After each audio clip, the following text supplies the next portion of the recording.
දැන් අපි කියන්නේ අපි කොහෙටද ආවේ කියලා. අපි ආවේ රාවණැල්ල මුදුනට.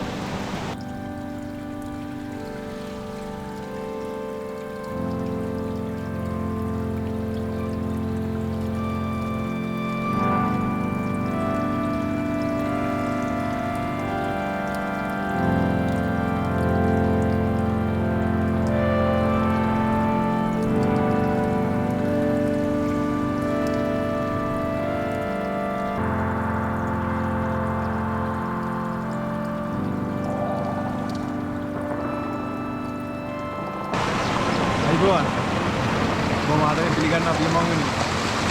ආව අපි අලුත්ම තැනකට යන්න.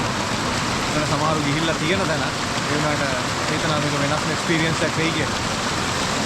ඉතින් දැන් අපි ඉන්නේ දියපාරක් ගාව. මේ දියපාර තමයි අපි යන තැන සුන්දරත්වයේ මවන්නේ. දැන් මොකද්ද කියලා අපි එතෙන්ම ගිහිල්ලාම කතා කරමු. අනිවාර්යෙන් බොහොම සුන්දර ගමනක් එහෙනම් සුන්දරත්වයක් බලාගෙන අපි යමු. අපේ ඩෙස්ටිනේෂන් එක.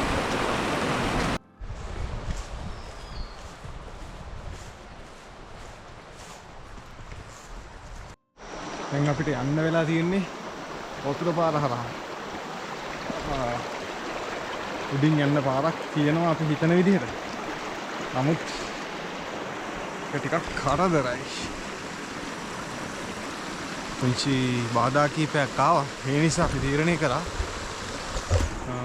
උඩින් යන්න නැතුව ඇල පාර දිගේ යන්න. ඉතින් ගලින් ගලට පනින්නියා කියලා මේ පැත්තෙන් මේ පැත්තට පනිනවා. මේ පැත්තෙන් මේ පැත්තට පනිනවා. විදිහට බාධක උඩින් තමයි අපි යන්නේ. තමන්නේ චුට්ටක් ඉස්සරහට යන්න දිනවා. ගිහින් බලමු. සෑහෙන දේවල් බලා ගන්න හම්බෙයි. ගමන කටුක වෙන තරමට අත්දැකීම සුන්දර වෙයි කියලා විශ්වාස කරනවා. යන් ඉතින් ඉස්සරහට. මෙතනින් එහාට යන්න විදියක් නැහැ. දැන් ඉතින් වතුරට වැහැගෙන වතුර පාර දිගේ ඇතුළට තමයි යන්න වෙලා තියෙන්නේ. ඔක්කොම තෙමෙනවා. කොහොමරි බඩු බෑග් ටික පරිස්සම් කරගෙන අපි පරිස්සම් වෙලා ඉස්සරහට යන්න.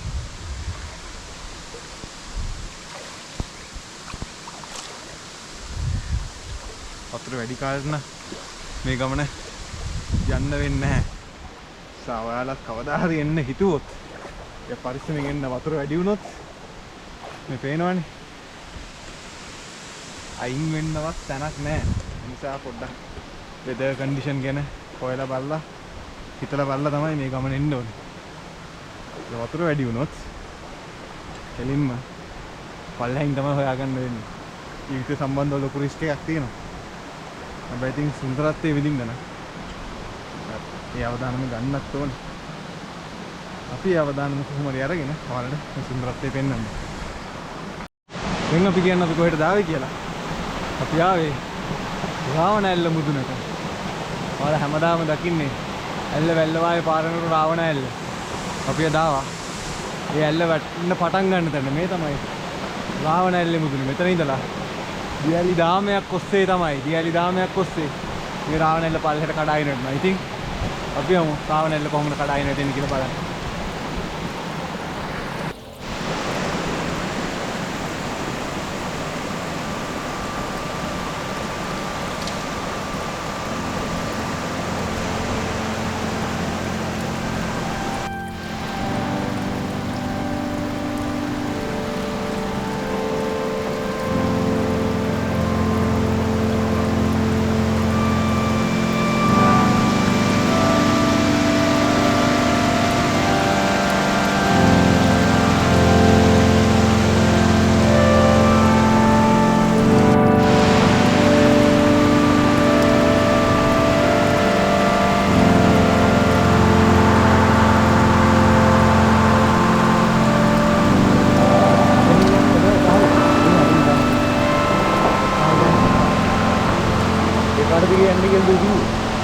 ටික බලාගෙන අපි දැන් ඉන්නේ රාවණැල්ලේ මුදුනේ. මෙතනින් පල්ලෙහාට තමයි රාවණැල්ල කඩාගෙන වැටෙන්නේ. පුදුම සුන්දරත්වයක් තියෙන්නේ. මෙතන තියෙන ලොකු ප්‍රපාතයක්.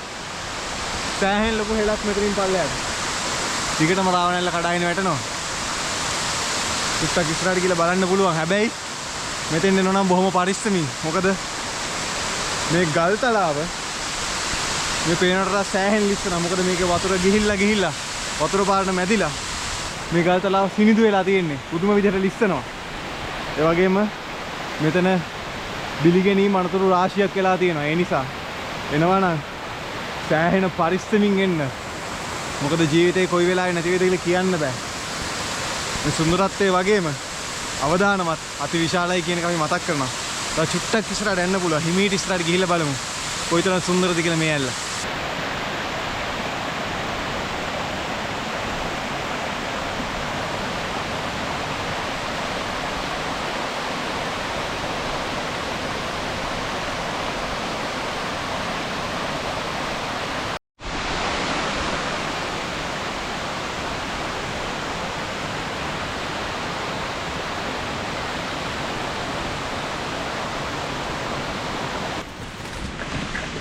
දැන් උත්සාහ කරන්නේ ආවැල්ලෙන් ටිකක් පල්ලෙහාට බහින්න. හරියටම දන්නේ නැහැ මොනවා වගේ අත්දැකීමක් හම්බෙයිද කියලා උත්සාහ කරනවා. ඉස්සරහට ගිහිල්ලා පල්ලෙහාට බහින්න පුළුවන් තැනක් හම්බෙයිද කියලා. ගල් හෙල් දෙකක් තියෙනවා. ඒක ක්‍රොස් කරගන්න ටිකක් කැලේ ඇතුළට යන්න වෙනවා. බලමු ගිහිල්ලා. අන්තිමට හම්බුනොත් මේ පල්ලෙහාට බහගමු. අපි උඩින් පෙරලපු ඇල්ලේ පල්ලෙහාට ආවා. පල්ලෙහාට ආපුවම අපිට පේනවා ලෝකාන්තේ.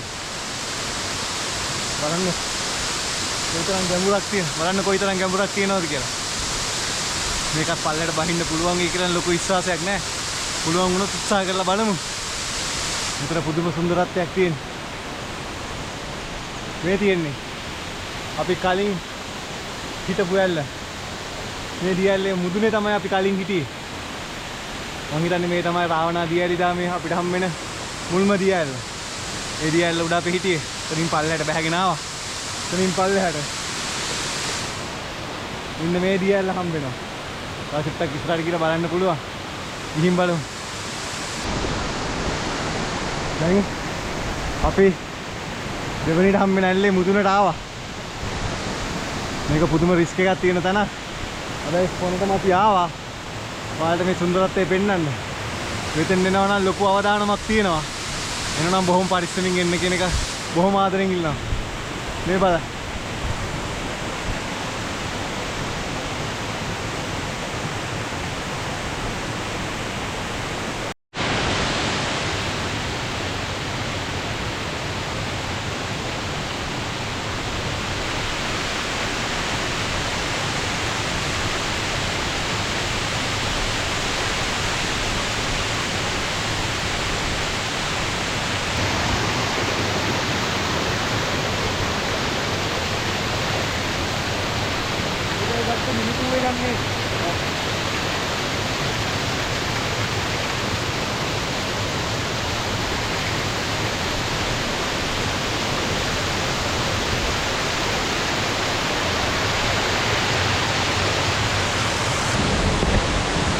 ඔයාලට මතක ඇති මුලදීම රාවණ ඇල්ලේ මුදුන කියලා මම තැනක් පෙන්නුවා.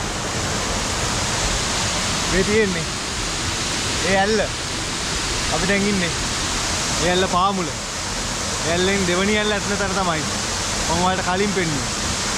මේක පෙන්වන්න කලින් එතන පෙන්වන්න හිතුණා. මොකද ඒක ඒ තරම්ම සුන්දර තැනක්. හැබැයි මේ ඇල්ලත් ඒකට දෙවෙනි වෙන්නේ නැහැ. පුදුම ලස්සනයි. ඒ ඇල්ල නම් පල්ලෙහාට යන්න පුළුවන් කියලා අපි හිතන්නේ නැහැ. මොකද එමේ යන්න පුළුවන් වුණත් ඒකට යන්න අවශ්‍ය කරන කලමනාද අපි ගෙනාවේ නැහැ. ඒ නිසා එකෙන් පල්ලෙහාට යන අදහස අපි පොඩ්ඩක් කතා කරගත්තා. ඒ නිසා අපි කුරුළුවෙන් ඒකේ ලස්සන බලමු.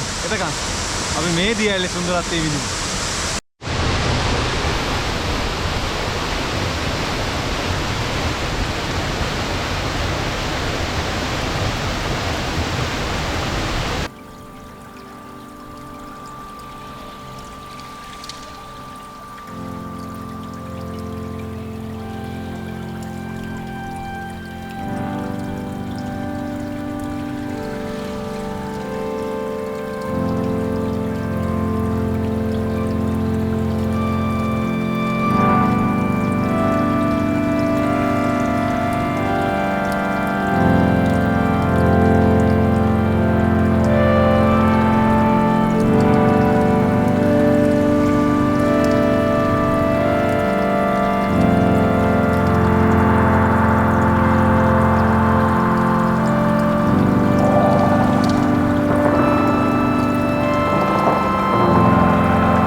යන්න අපි දැන් අපරාවණ වලට. එහෙම නැත්නම් රාවණැල්ලේ මුදුනේම තියෙන මේ සුන්දර දියඇලි වලට මොහොතකට සමුදීලා තවත් තැනකට යන්න බලාපොරොත්තු වෙන්නේ.